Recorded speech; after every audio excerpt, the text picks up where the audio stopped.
तो hello guys, आज हमारे पास है टीवीएस की अपाचे 300 RTX और हमारे पास है केटीएम की 390 एडवेंचर एक्स।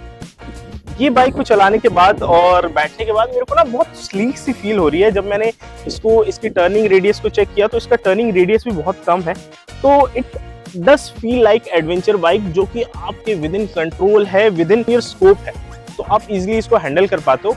एक बार हम चेक करते हैं RTX पे बैठ करके कैसा लगता है। जैसा कि आप देख रहे हो, अब मैं बैठा हूँ TVS की अपाचे RTX 300 पे। सामने से देखने में लगती है कितनी बल्कि, कितनी हैवी बाइक है, और अगर आप इसको बैठ करके इसको हैंडल पकड़ते हो तो आपको लगता है कि आप कितनी बड़ी बाइक ट्रायम्फ 800 के ऊपर आप बैठे हुए हो। और जब मैंने इसको चला के देखा, because I own this bike, तो इसका टर्निंग रेडियस थोड़ा बड़ा है, यू विल फील बल्कि। और ये जो बल्कीनेस है, इसका बल्कीनेस ही इसको पूरे रोड पे आपका रोड प्रेजेंस बहुत अच्छा दिखाता है। ये तो देखने में बहुत बल्की बाइक है। Although it is a bulky bike, but जो दोनों का वेट है बाइक का, दैट इज सेम 180 kgs। दोनों बाइक अप्रोक्सीमेटली 180 kgs की है, तो वेट दोनों का सेम लगता है, बट डिस्ट्रीब्यूशन ऐसा है कि it will feel lighter, but RTX जो है वो थोड़ा सा आपको बल्कि फील होगी।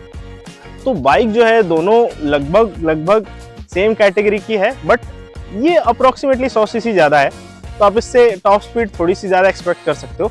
इसकी टॉप स्पीड अप्रोक्स 170-180 के आसपास आपको ये चल जाएगी। और इसकी जो स्पीड कैपिंग है जो कि मैंने चलाई है, इट इज़ 145 पे इसकी स्पीड कैप हो रखी है। अगर आप हाइट देखोगे, ऊपर से देखने में दोनों सिमिलर हाइट की है, बट ग्राउंड क्लियरेंस दोनों की देखोगे, इसकी ग्राउंड क्लियरेंस 180 mm है और इसकी ग्राउंड क्लियरेंस अप्रोक्सीमेटली 220 mm के आसपास है। ये आपको एडवेंचर टूरर जैसा वाइब देती है, बट जो 390 एडवेंचर है, that is pure solely adventure bike. अगर आपको एडवेंचर बाइक के शौकीन हो, इधर जाओ।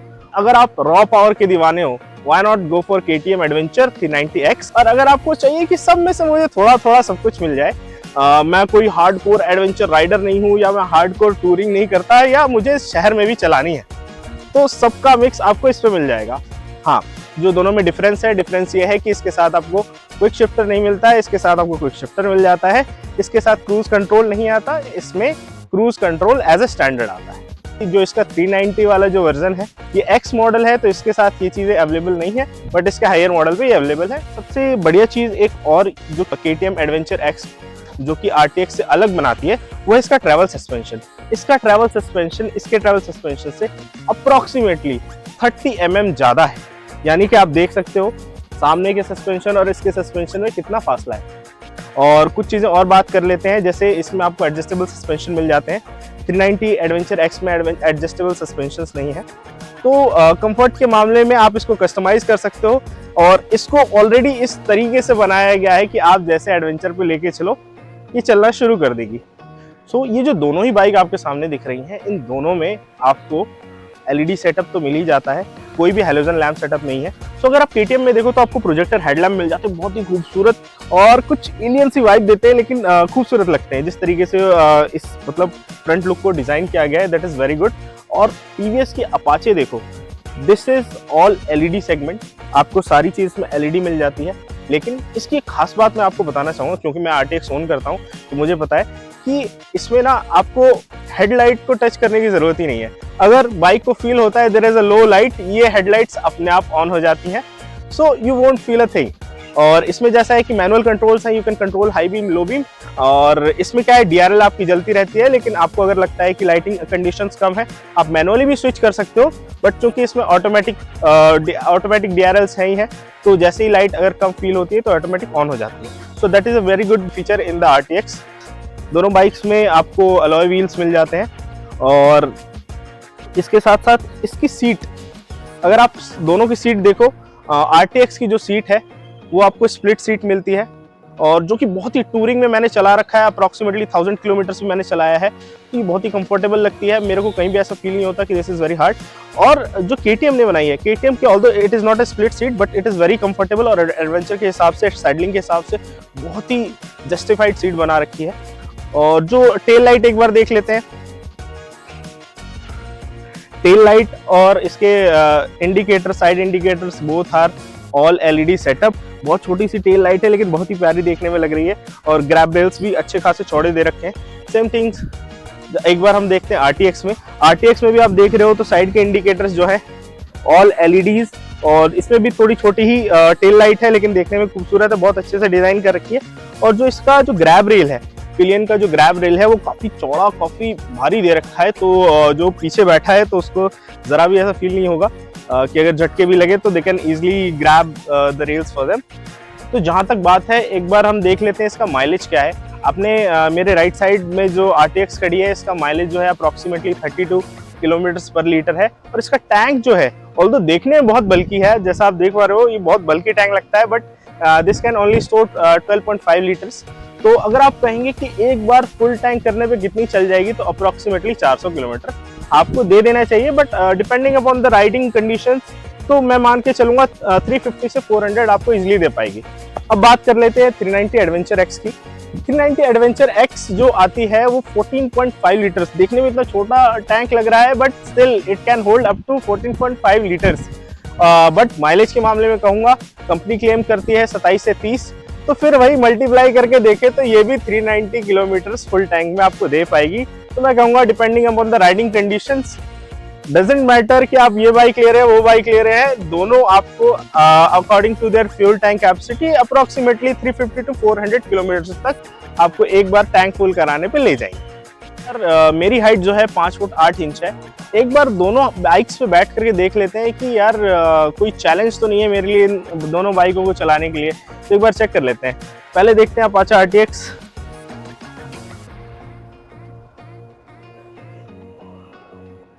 सो आप देख पा रहे होगे कि मैंने इसको स्टैंड से हटा दिया है और मेरा आधा फीट जो है इस बाइक पे बैठने के बाद ग्राउंड को टच कर रहा है, यानी 5 फुट 8 इंच के बंदे इसको इजीली चला लेंगे। हाँ, जो 5 फुट 6 इंच के से कम की हाइट जो है उनको थोड़ा सा चैलेंज फील होने वाला है, but still bike riding is all about skills, doesn't matter what your height is.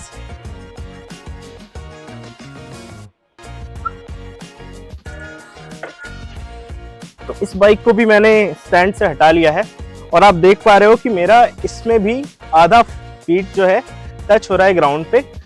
लेकिन अगर हम इनकी स्पेसिफिकेशन की बात की जाए तो इसकी सीट हाइट जो है 835 mm है और KTM एडवेंचर की जो सीट हाइट है वो 825 mm है। तो बेसिकली सिर्फ और सिर्फ 10 mm यानी 1 सेंटीमीटर का फर्क है। तो मेरे को लगता नहीं कि बहुत ज़्यादा सिग्निफिकेंट डिफरेंस है, लेकिन वही 5 फुट 6 इंच वाले तो इजीली चला सकते हैं, बट उससे नीचे थोड़ी सी प्रॉब्लम हो सकती है। तो अब एक बार बात कर लेते हैं कि भाई दोनों का कॉस्ट क्या पड़ता है।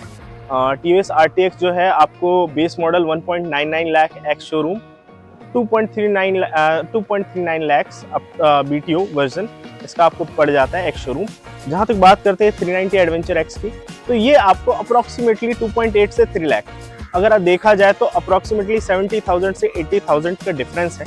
बट मैं आपको कहना चाहूँगा कि इस दोनों बाइक का अपनी अपनी स्पेस है, अपनी अपनी पोजीशन है मार्केट में, और ये दो बाइकें दो अलग अलग सेगमेंट की नीड को कैटर करते हैं। जहां KTM जो है एक एडवेंचर सेगमेंट को टारगेट करता है कि ये बाइक ऑफ रोडिंग के लिए ज़्यादा बनाई गई है, और वहीं TVS का जो टारगेट रहा है RTX को लाने के बाद वो ये है कि सिटी कम्यूटर के साथ साथ लोगों को एडवेंचर और टूर के लिए भी इस बाइक का आराम से यूज़ मिल जाए। और ये बाइक आपको चाहे आप टूर में चलाएं, चाहे आप एडवेंचर के लिए चाहे आप सिटी के लिए चलाएं, सभी जगह इसको मॉडरेट परफॉर्मेंस के साथ आप यूज़ कर सकते हैं। तो अगर मैं कहूँगा कौन सी बाइक अच्छी या बुरी है, तो ये स्पेसिफिकली डिपेंड करेगा आपका यूज़ क्या है। मैं ये नहीं कहूँगा कि आप यही बाइक लीजिए बिकॉज मैं ये ओन करता हूँ। You should and you must visit the showroom, और एक बार शोरूम जाइए, टेस्ट ड्राइव लीजिए, और अपने सारे जितने डाउट्स हैं आप मुझसे भी पूछ सकते हैं और जा करके शोरूम के रिप्रेजेंटेटिव से भी पूछ सकते हैं। जब तक एक बार आप इस बाइक को खुद से चला के इसकी पावर को खुद से अपने हाथों से फील नहीं करते, आई थिंक तब तक आपको रियलाइज नहीं होगा कि इसमें डिफरेंस क्या है। बट हाँ, दोनों बाइक एक प्रॉमिसिंग सेगमेंट है अपनी अपनी जगह, और चूंकि ये ज़्यादा पावरफुल बाइक है और ये थोड़ा पावर कम है, बट दोनों अलग अलग नीड्स को कैटर कर रहे हैं मार्केट। अगर आप सोनली फोकस्ड हो on the adventure, you should opt for it, KTM adventure के साथ जाए। लेकिन अगर आपको चाहिए कि नहीं मुझे सबका टेस्ट मिल जाए, तो I think RTX is a good option. और एक चीज़ मैं आप बताना चाहूँगा कि जो KTM एडवेंचर है, KTM की जितनी बाइक्स हैं that are very raw in power. आप एक थ्रॉटल से विल फील कि बहुत ही रॉ पावर है।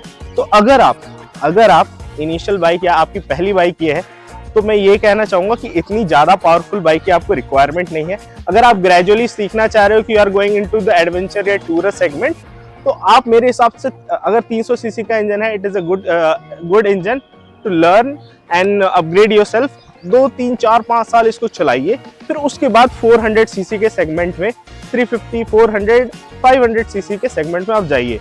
तो आई थिंक जो 390 सेगमेंट है that is not very forgiving. अगर आप एक मिस्टेक करते हैं इसमें तो I think you will lose much. लेकिन RTX जो है, RTX is a very relaxed bike. लेकिन ऐसा नहीं है, रिलैक्स करने का मतलब ये नहीं कि आपको पावर महसूस नहीं होती। आप जिस भी गियर में इसको आप चलाते हैं और थ्रॉटल घुमाते हैं, you will feel a push, you will feel a bit of fun. लेकिन जो रॉनेस है पावर में कि मुझे बिल्कुल कोर बाइक चाहिए जो कि एक इशारे पे मेरे नाचना शुरू करे, that is the KTM for you. तो अगर आपको लगता है you are upgrading yourself from a lower CC to higher CC, you can always go for 390 adventure X। और अगर आपको लगता है कि नहीं अभी शुरू किया है, जैसे मैंने अभी शुरू किया है एडवेंचर और टूरिंग में, तो मैंने कहा कि व्हाई नॉट 150 से 300 इज अ गुड चॉइस, क्योंकि ये आपकी बजट फ्रेंडली बाइक है। अप्रॉक्सीमेटली एक्स शोरूम 1.99 लाख से शुरू हो जाती है। और जैसे ये मैंने BTO ली है, ये ऑन रोड मुझे 270 के आसपास तक मुझे BTO की जो अपाचे RTX 300 है उसके सबसे टॉप मॉडल मुझे इतने में मिल गया।